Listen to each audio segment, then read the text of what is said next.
à cette dévotion. Nous voici encore à nouveau au pied de notre Père Céleste. Il est bon, il est merveilleux, il ne change pas. Sa puissance est illimitée. Son nom est puissant. Son bras puissant, lorsqu'il élève, c'est pour opérer des signes, des prodiges et des miracles. C'est pourquoi aujourd'hui, nous sommes fortifiés, car notre Père, il est à l'œuvre dans notre vie. Toi qui écoutes ce message pour la première fois, tu es bienvenu à cette dévotion. Ici, nous présentons la parole de Dieu parce que la parole de Dieu est vivante, elle est efficace, elle est puissante, elle produit la vie, elle produit l'espoir dans le cœur des êtres humains. Dieu se révèle à nous à travers sa parole. Donc, prête attention à la parole de Dieu. À la fin, je vais donc te donner l'occasion, si tu n'as pas encore reçu Jésus, ou si tu ne sais pas si tu l'as reçu, je te donnerai l'occasion d'en être sûr. L'occasion de recevoir Jésus-Christ. Et alors, à la fin, on priera pour tous. Alors, si tu es venu malade, si tu es là avec une infirmité, tu es là avec un fardeau, tu es là avec l'angoisse, si tu es opprimé, tu es déprimé, tu es bienvenu à cette dévotion. Aujourd'hui, le message que Dieu nous donne se trouve dans Matthieu, le chapitre 8 de Matthieu. Nous allons lire à partir du verset 26, sinon les versets 26 et 27. Il leur dit, « Pourquoi avez-vous peur, gens de peu de foi ?» Alors il se leva, menaça les vents et la mer, et il y eut un grand calme. Ces hommes furent saisis d'étonnement. Quel est celui-ci, disait-il, à qui obéissent même les vents et la mer? C'est très important. Lorsque nous lisons ceci, la question que le Seigneur Jésus pose est la suivante. Pourquoi avez-vous peur, gens de peu de foi? Vous savez, la condition, sinon les circonstances dans lesquelles il se trouvait, étaient des circonstances qui faisaient peur. Mais c'est étonnant, à première vue, d'entendre le Seigneur Jésus faire cette interrogation. Pourquoi avez-vous peur, gens de peu de foi? Cela attire mon attention. Et cela m'a mené à pousser ma réflexion un peu plus loin, à savoir, quelle était la cause, quelle était la circonstance dans laquelle ils se trouvaient, ces apôtres. Alors, lorsque nous remontons au verset 23, nous pouvons nous rendre compte que la parole de Dieu déclare, « Il monta dans la barque et ses disciples le suivirent. Et voici, il s'éleva sur la mer une si grande tempête que la barque était couverte par les flots et lui, il dormait. Les disciples s'étant approchés, le réveillèrent et dirent, « Seigneur, sauve-nous, nous périssons. » Voici la situation. Ça, c'est le contexte dans lequel ils se trouvaient. Une circonstance difficile, puisqu'ils étaient dans la barque, et la parole de Dieu déclare qu'il s'éleva sur la mer une si grande tempête. Quelle est la tempête de ta vie? Au milieu de toute tempête, tout être humain a tendance à avoir peur. Nous traversons des moments de tempête partout dans les nations. Le monde est troublé, le monde est pris dans une tempête. Et alors, il y a la peur partout. Donc, les conditions dans lesquelles les êtres humains sont, imagine-toi des personnes qui ont perdu leur emploi, des personnes qui ont perdu leur entreprise, des personnes qui ont vu des êtres chers mourir et sans pouvoir les enterrer, des personnes qui sont bloquées chez eux sans pouvoir sortir. Cela produit évidemment la peur, la crainte. Mais la question que le Seigneur Jésus pose ne fait pas fi de la réalité. Il était conscient qu'effectivement il y avait un danger, ils étaient en danger de mort, mais il a posé la question. Et la question attire mon attention également. Écoute ce que le Seigneur Jésus a posé comme question. Pourquoi avez-vous peur, gens de peu de foi? Écoutez, qui a peur? Celui qui manque la foi. C'est pourquoi nous qui avons reçu Jésus, nous devons savoir que celui qui est avec nous, il est plus grand que celui qui est dans le monde. Nous devons savoir que notre Dieu, celui qui nous a appelés, il est fidèle. Quelles que soient les maladies, quelles que soient les circonstances, nous devons apprendre à nous cacher en lui, à lui faire appel, à chercher notre secours en lui. Au lieu de décrire la peur, nous devons invoquer le Seigneur. Je crois que les disciples ont bien vu de faire appel au Seigneur, car ils étaient limités. Et c'est là la bonne nouvelle. Christ, Jésus, est venu pour détruire les œuvres du diable. La tempête qui s'éleva était manifestement une œuvre du diable, en ce sens que, tu le sais, ou si tu ne le savais pas, je t'informe, le diable, il peut manipuler l'atmosphère, le temps, pour créer des catastrophes et pour détruire. Et dans l'Antiquité, cela se faisait et cela continue de se faire. Alors, face à des situations comme ça, nous devons aussi savoir que Jésus-Christ a le nom qui est au-dessus de tout nom. Il a reçu ce nom, le nom qui est au-dessus de tout nom, le nom qui règne dans les cieux, le nom qui règne sur la terre, le nom qui règne sous la terre.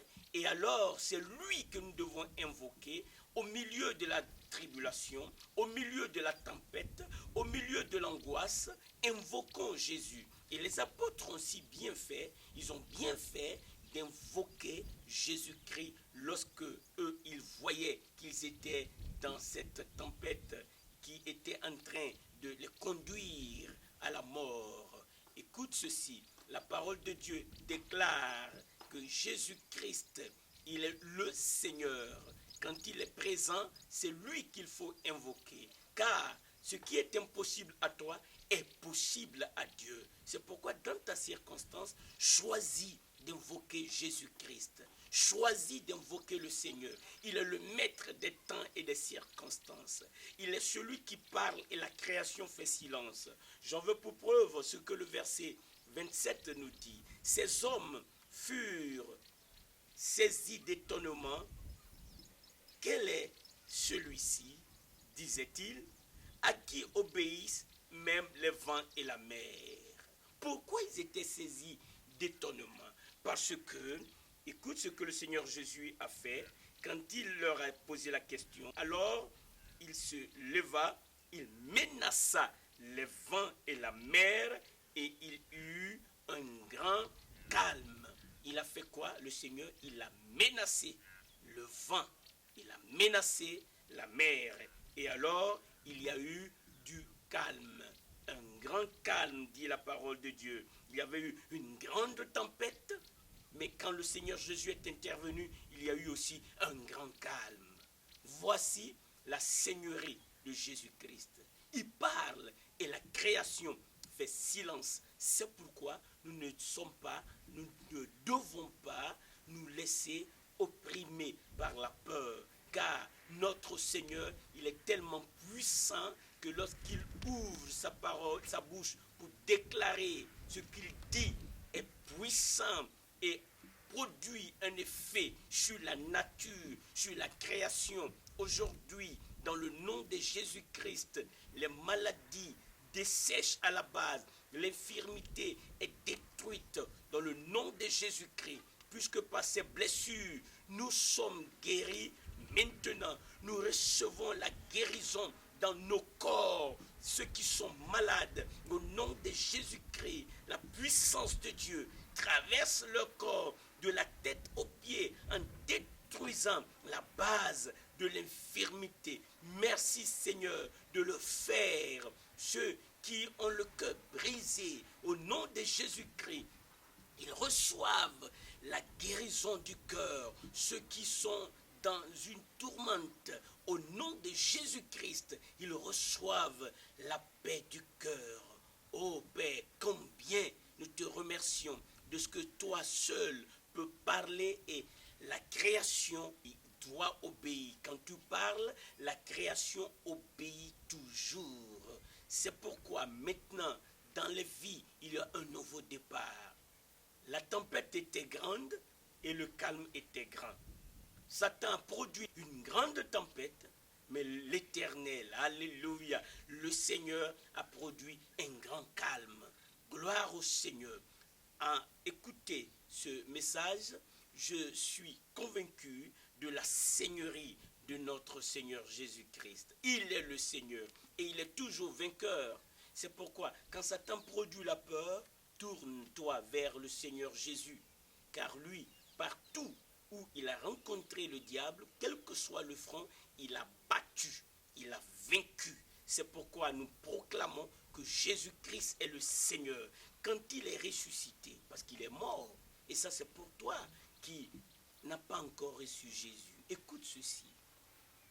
Jésus-Christ est venu, après avoir opéré ses prodiges, de parler et la mer et le vent lui obéissaient. Quand il a fini d'aider les êtres humains, il est monté sur une croix, on l'a crucifié, on l'a percé avec des clous, sur sa tête une couronne d'épines a été déposée, on lui a donné du vinaigre à boire, il était accroché entre ciel et terre, comme un vagabond, comme un malfaiteur, alors qu'il a défié tout son auditoire un jour pour dire: qui d'entre vous me convaincra de péché? Et personne.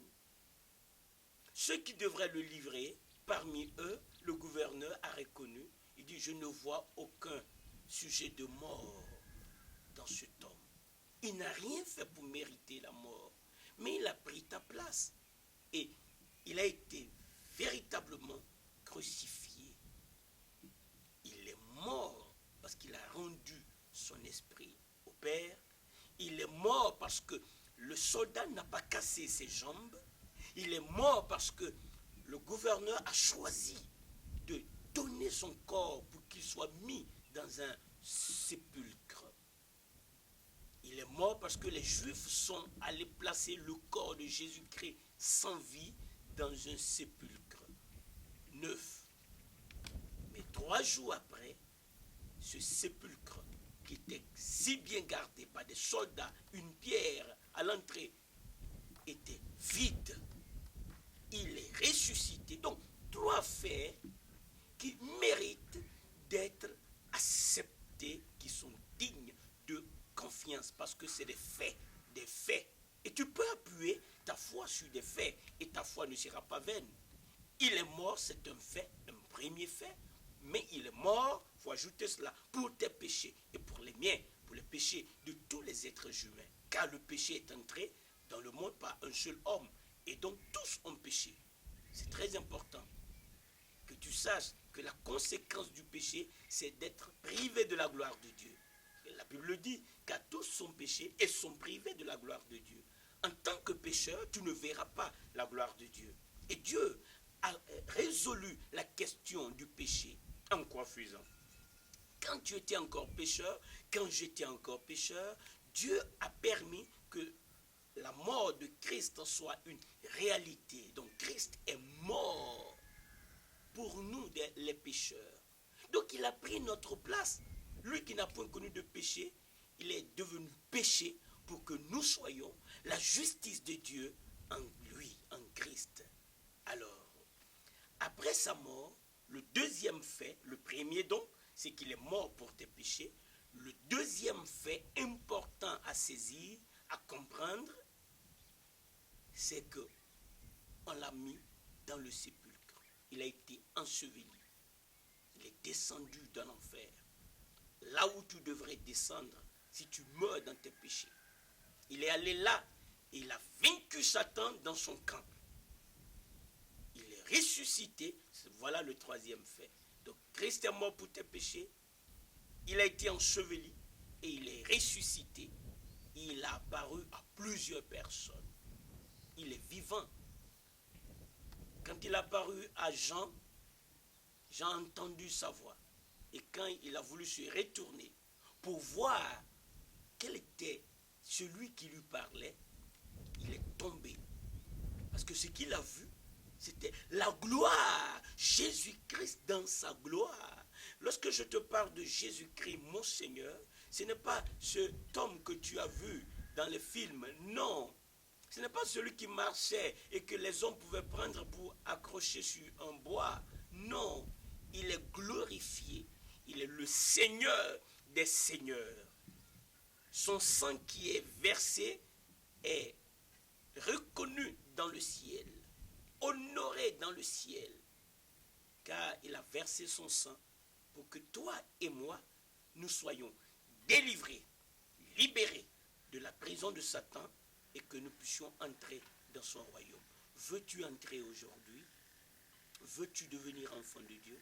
Si tu le veux, je vais faire cette prière avec toi et Dieu va écouter ma prière. Une brève prière, mais une puissante prière.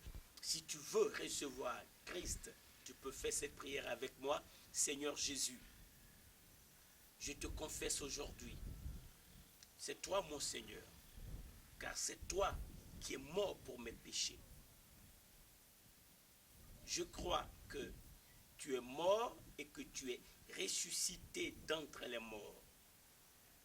Maintenant que tu es vivant, viens, entre dans ma vie. Sois le maître de ma vie. Je te remercie pour le salut que tu me donnes. Puisque tu as déjà payé le prix, je peux en bénéficier. Merci Seigneur pour le salut. Je suis sauvé. Alléluia, alléluia. Que Dieu te bénisse, que Dieu te bénisse.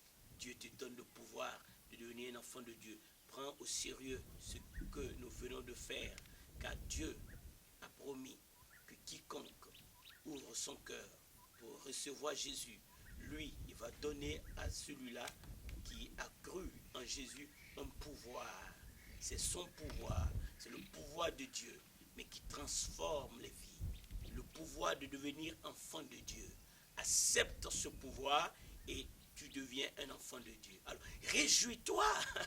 Tu as la paix maintenant, la paix de Dieu. Réjouis-toi dans le nom de Jésus-Christ. La mort va laisser la place à la vie. La malédiction dans ta vie va laisser la place à la bénédiction de Dieu. La ruine va laisser la place à l'abondance. Car Dieu a promis que tu peux déclarer avec assurance que lui, il est ton aide. Il sera avec toi. Il ne va jamais t'abandonner. Il ne va jamais te délaisser. Pense à cela et rends-lui gloire. Ta responsabilité, c'est de chercher une Bible, de la lire et de réfléchir sur ce que tu lis. Donc de la méditer et de mettre en pratique ce que tu auras entendu, tu auras compris dans la lecture de la parole. Pour l'heure, je vais prier pour tous. Éternel, merci de ce que tu es avec nous. Père Saint, oh, nous voici aujourd'hui dans ce monde si troublé. Peur partout, peur dedans, peur dehors. Mais je suis convaincu que ton bras puissant est élevé et tu fais de nous des enfants de Dieu qui marchent dans la foi. Et l'homme de foi, celui qui marche dans la foi, n'a pas peur, car tu es le Créateur. La tempête peut être grande, mais le calme aussi sera grand. Dans nos vies, manifeste ta puissance, Père. Guéris les malades. Renouvelle ceux qui sont faibles. Fortifie-les, Seigneur. Aujourd'hui, donne-nous une journée de victoire dans le nom de Jésus-Christ. Alléluia. Amen. Amen. Que Dieu te bénisse.